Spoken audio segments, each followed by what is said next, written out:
Assalamualaikum warahmatullahi wabarakatuh. Nama saya Oriza Madad Dahri Izul Haq dengan nomor induk mahasiswa 200111101052. Kali ini saya akan menjelaskan tentang fenomena batik pada saat ini. Sejarahnya, batik Indonesia terkait erat dengan perkembangan kerajaan Majapahit dan penyebaran ajaran Islam di Pulau Jawa. Dalam beberapa catatan, pengembangan batik banyak dilakukan pada zaman Kesultanan Mataram, lalu berlanjut pada zaman Kesultanan Surakarta dan Kesultanan Yogyakarta. Kesenian batik di Indonesia telah dikenal sejak zaman Kerajaan Majapahit dan terus berkembang sampai kerajaan berikutnya beserta raja-rajanya. Kesenian batik secara umum meluas di Indonesia dan secara khusus di Pulau Jawa setelah akhir abad ke-18 atau awal abad ke-19. Teknik batik sendiri telah diketahui lebih dari 1000 tahun. Kemungkinan berasal dari Mesir kuno atau negara Sumeria.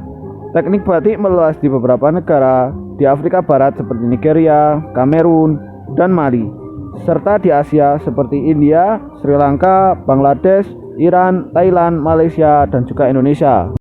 Kesenian batik adalah kesenian gambar di atas kain untuk pakaian yang menjadi salah satu kebudayaan keluarga kerajaan di Indonesia zaman dahulu. Awalnya kegiatan membatik hanya terbatas dalam keraton saja, dan batik dihasilkan untuk pakaian raja dan keluarga pemerintahan dan para pembesar.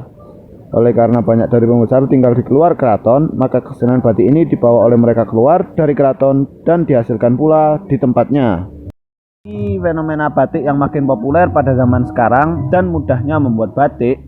Tanggapan saya berfokus pada corak-corak batik yang dihasilkan pada zaman sekarang. Menurut saya, corak-corak batik yang dihasilkan pada zaman sekarang ini melunturkan nilai-nilai budaya batik yang ada pada zaman dahulu, seperti munculnya motif kupu-kupu dan juga motif-motif yang tidak mempunyai filosofi mendalam, berbeda dengan batik-batik yang dicetak pada zaman dahulu. Pada tahapan selanjutnya, kritikan saya berfokus pada model-model pakaian batik pada zaman sekarang yang saya nilai menjauh dan menyimpang dari budaya batik pada zaman dahulu.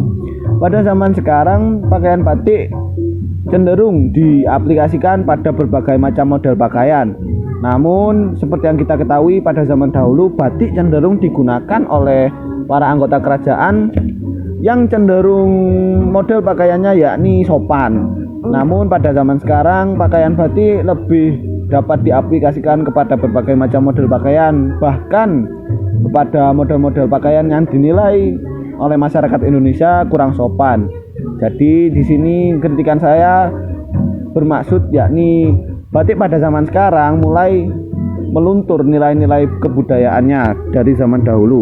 Perkembangannya, lambat laun kesenian batik ini ditiru oleh rakyat terdekat dan selanjutnya meluas menjadi pekerjaan kaum wanita dalam rumah tangganya untuk mengisi waktu senggang. Selanjutnya, batik yang tadinya hanya pakaian keluarga istana kemudian menjadi pakaian rakyat yang digemari baik wanita maupun pria. Pada awalnya, baju batik kerap dikenakan pada acara resmi untuk menggantikan jas. Tetapi dalam perkembangannya pada masa Orde Baru, baju batik juga dipakai sebagai pakaian resmi siswa sekolah dan pegawai negeri, atau disebut juga dengan batik korpri yang menggunakan seragam batik pada hari Jumat. Perkembangan selanjutnya, batik mulai bergeser menjadi pakaian sehari-hari terutama digunakan oleh kaum wanita.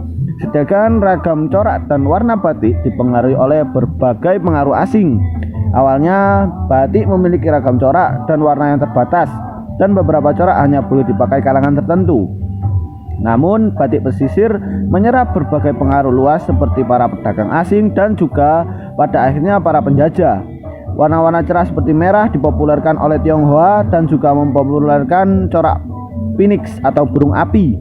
Bangsa penjajah Eropa juga berminat pada batik dan hasilnya adalah corak bebungaan yang sebelumnya tidak dikenal seperti bunga tulip, dan juga benda-benda yang dibawa oleh penjajah seperti gedung atau kereta kuda, termasuk juga warna-warna kesukaan mereka seperti warna biru. Tetapi batik tradisional tetap mempertahankan coraknya dan masih dipakai dalam upacara-upacara adat karena biasanya masing-masing corak memiliki perlambangan masing-masing. Dan konten yang saya buat kali ini kurang lebihnya mohon maaf jika ada tutur kata yang salah atau bahkan kurang jelas.